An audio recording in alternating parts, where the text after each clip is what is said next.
Bonjour à toi, j'espère que tu vas bien.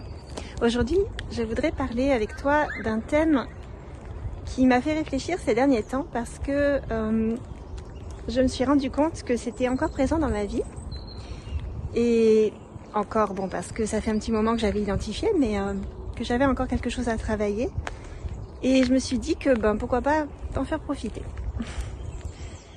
Alors ce thème, c'est les injonctions ou les croyances limitantes qu'on se refile dans les familles de génération en génération.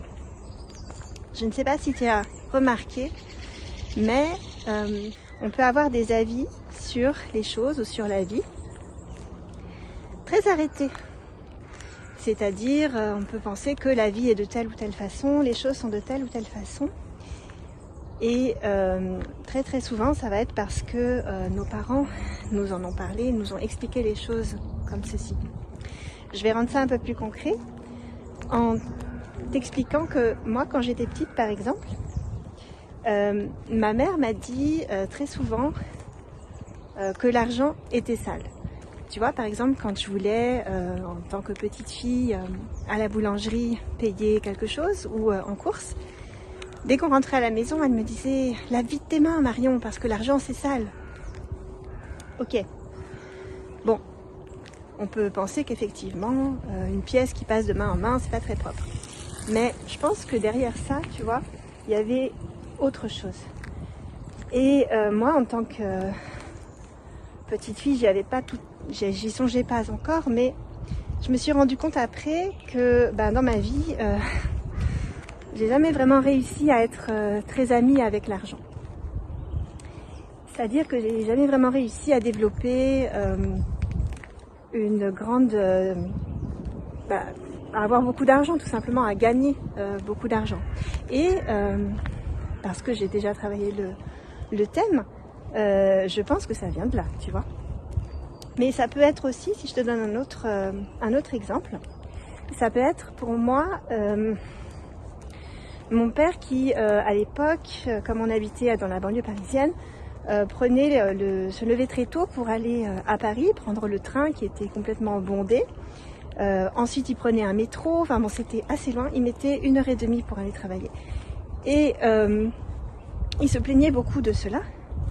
Et il nous disait, oui, mais il faut se lever, il faut travailler, il faut suer. En gros, il nous avait transmis, ou du moins, il avait cette idée qu'il nous avait transmis, en tout cas à moi, que pour travailler, il fallait c'était normal en fait que ce soit pas agréable, parce que le travail n'était pas quelque chose qui devait être agréable.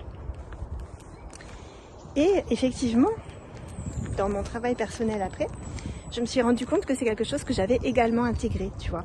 J'avais également intégré le fait que c'était normal de pas s'épanouir dans son travail.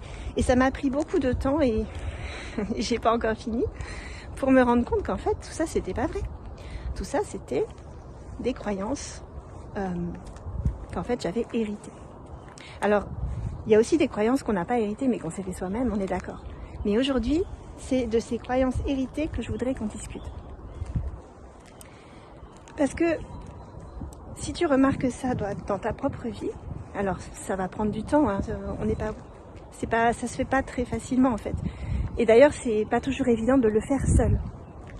Mais il peut y avoir des exercices très sympas pour ça sur internet, ou tu peux le faire avec un groupe, un thérapeute, etc. Mais si toi tu remarques dans ta propre vie, dans ta propre tête, que tu as ce genre de croyances, eh bien j'aimerais t'amener à te demander, est-ce que tu es dans une position qui fait que tes enfants pourraient récupérer ces croyances? Je veux pas porter de jugement, hein, d'accord? Je veux juste t'amener à la réflexion, c'est-à-dire à t'amener à te poser cette question.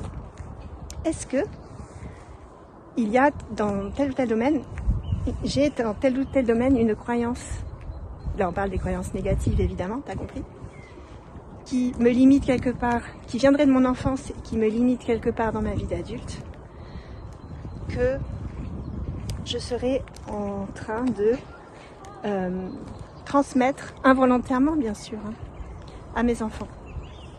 une fois que tu as mis le doigt dessus, et ben ça ouvre une porte.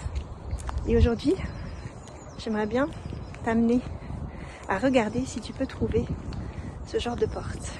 Et si tu te rends compte que c'est le cas, involontairement, il y a quelques sujets comme ça qui pourraient être transmis à tes enfants, et je t'inviterai à essayer de les identifier, mais aussi de les transformer. Voilà, c'était mon petit partage du jour. J'espère que ça t'a aidé, intéressé. Et encore une fois, il n'y a aucun jugement. Ici, je voudrais juste te donner des clés d'observation de toi-même. Et voilà, tout commence par là, un petit pas à la fois. Je te souhaite une bonne fin de journée.